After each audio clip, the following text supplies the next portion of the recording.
à tous et bienvenue à l'épisode 2 de votre web émission culturelle Conseil du mercredi.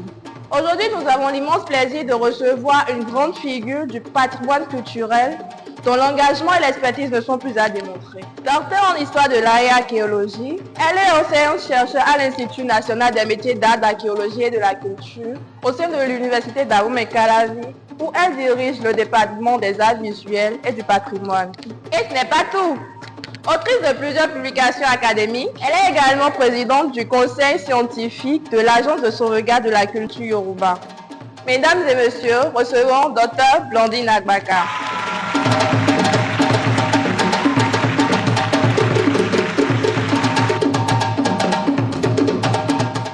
Bonjour à toutes et à tous. Je me nomme Blandine Agbaka. Je suis enseignante-chercheure à l'Institut national des métiers d'art, d'archéologie et de la culture de l'université d'Abomey-Calavi au Bénin. Je dirige également le département des arts visuels et du patrimoine.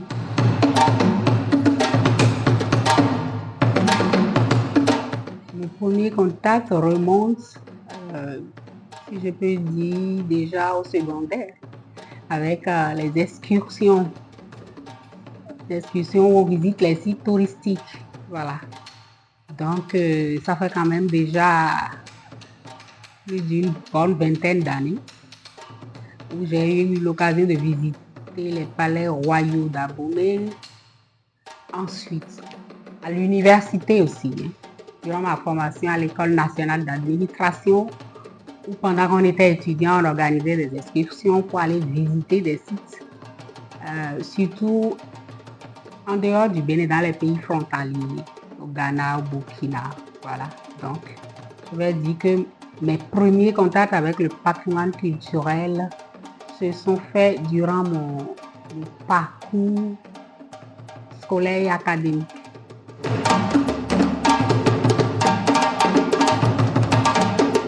Bon, avant de parler de mon parcours professionnel, je vais dire d'abord que j'ai été formée dans la gestion du patrimoine. J'ai commencé d'abord par une licence en sciences et techniques de l'information et documentaire à l'École nationale d'administration.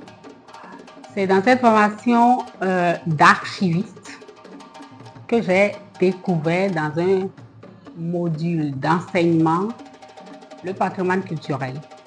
Et donc cette initiation au patrimoine culturel m'a intéressée, m'a motivée à vouloir aller plus loin. Donc après la licence, je suis allée faire une formation plus spécialisée en gestion du patrimoine culturel à l'université Senghor d'Alexandrie en Égypte. Ensuite, je suis rentrée et puis j'ai travaillé environ 3 ans dans le secteur du patrimoine avec l'école du patrimoine africain. Donc, je dirais que mon immersion dans le domaine professionnel en termes de gestion du patrimoine a été d'abord avec l'école du patrimoine africain. Cette expérience m'a motivée à toujours vouloir aller plus loin, à m'intéresser aux aspects de la recherche pour le patrimoine africain parce qu'on avait également un gros besoin de spécialistes quand même de haut niveau, en termes de chercheurs aussi, pour s'occuper des questions de conservation, de gestion, mais sur des aspects vraiment de la recherche scientifique. Voilà. Et ça, moi, ça m'a motivé à vouloir aller faire une thèse. Et donc, je suis allée faire ma thèse à l'Université libre de Bruxelles en Belgique. Après la thèse, je suis rentrée et j'ai été recrutée à l'Université d'Abomey-Calavi, à l'Institut national des métiers d'art, d'archéologie et de la culture, INMAC.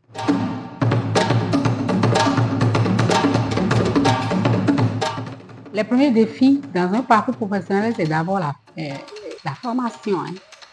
La formation dans nos métiers culturels, artistiques. Ce sont des formations qui commencent à être implémentées dans nos pays. Nous autres, on a été obligés de s'expatrier pour ça. Donc, le premier défi, c'est partir de chez soi. Après cela, c'est le retour au pays. Quand on revient avec tout ce qu'on a eu à apprendre à l'extérieur, il faut s'adapter même. Il faut essayer d'adapter une formation que vous avez reçue dans un contexte socioculturel tout à fait différent, dans un autre contexte socioculturel. Et ça aussi, c'est un gros défi.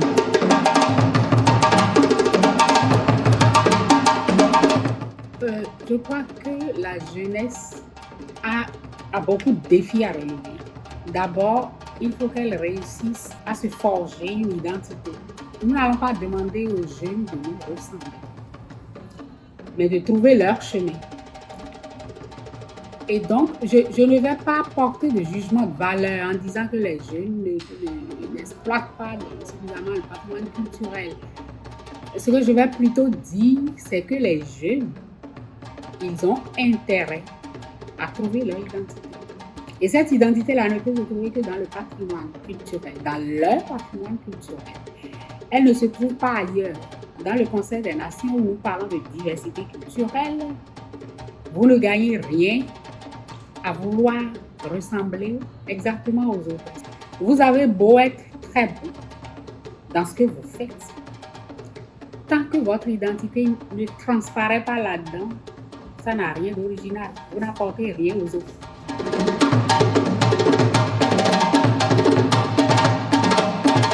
Comme j'ai commencé déjà à le dire, mon expérience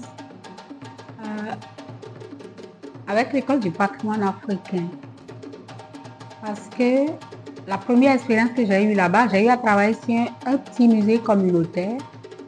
Et le premier jour, j'ai débarqué.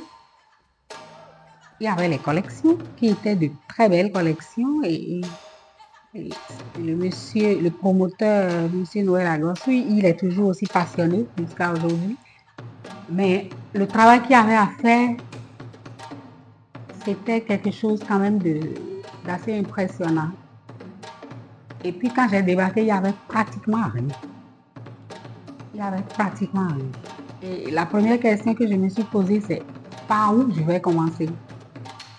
Parce que c'était ma vraie première expérience en termes de gestion du patrimoine. Et donc, j'étais là et je me demandais par où ça revenait tout le temps, par où je commence et comment, avec quoi. Et je crois que quand vous êtes jeune professionnel, vous vous retrouvez toujours devant cette question-là, par où on commence. Et si j'ai quelque chose à conseiller au vu de mes expériences, c'est il faut répondre je commence. C'est tout, c'est dit, je commence. Peu importe par où vous commencez. L'essentiel, c'est de commencer. Le professionnel n'est jamais bloqué par le manque de moyens. Non, si vous êtes vraiment professionnel, même s'il n'y a rien, vous faites quelque chose. Vous êtes capable de faire quelque chose avec rien. Et donc, rêvez grand. Permettez-vous de rêver grand. Et après, vous verrez jusqu'où vous arrivez.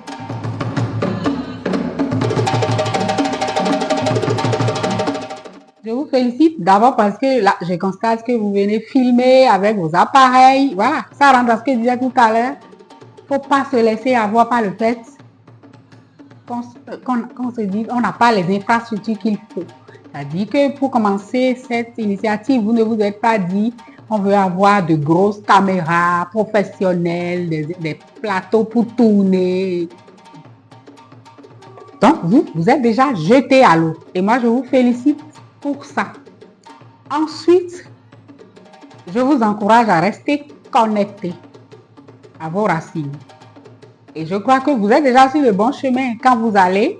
Je crois que c'est un peu ça l'esprit de votre initiative. Conseil, quand on demande conseil, c'est qu'on veut que ceux qui sont passés avant essayent de vous donner quelques astuces de ce qu'ils ont vécu, partager. Et je crois que ça, c'est aussi tout à fait des valeurs de chez nous, de rester connecté aux anciens. Et je vous encourage pour ça. Et j'espère que ça va être utile pour vous, tous ceux que vous allez rencontrer, que ça va être utile pour votre audience. Vous savez que chez nous aujourd'hui, la structure socio-culturelle de transmission des connaissances et des savoir-faire est un peu déstructurée. Parce qu'on n'a pas beaucoup d'occasions pour que les anciens parlent aux jeunes. Pas beaucoup d'occasions. Et je crois que vous faites bien d'exploiter les moyens d'aujourd'hui. Les moyens d'aujourd'hui pour pouvoir partager ces connexions. Et moi, je vous encourage vraiment à persévérer là-dedans. Et je crois, et je reste convaincue que si vous vous investissez là-dedans, ça peut être quelque chose qui après devient un concept beaucoup plus rayonnant et tout. Et peut-être que d'ici quelques années, je reviendrai que vous aurez déjà des plateaux pour tourner et tout. Pourquoi pas? Donc, oui, je vous souhaite beaucoup de courage et bon vent pour la suite. Merci à vous d'avoir été avec nous pour cet épisode enrichissant du Conseil du mercredi. Merci à notre invité, Dr Blondine Agbaka, pour ses partages inspirants. On se retrouve très bientôt. Conseil du mercredi, c'est pour vous.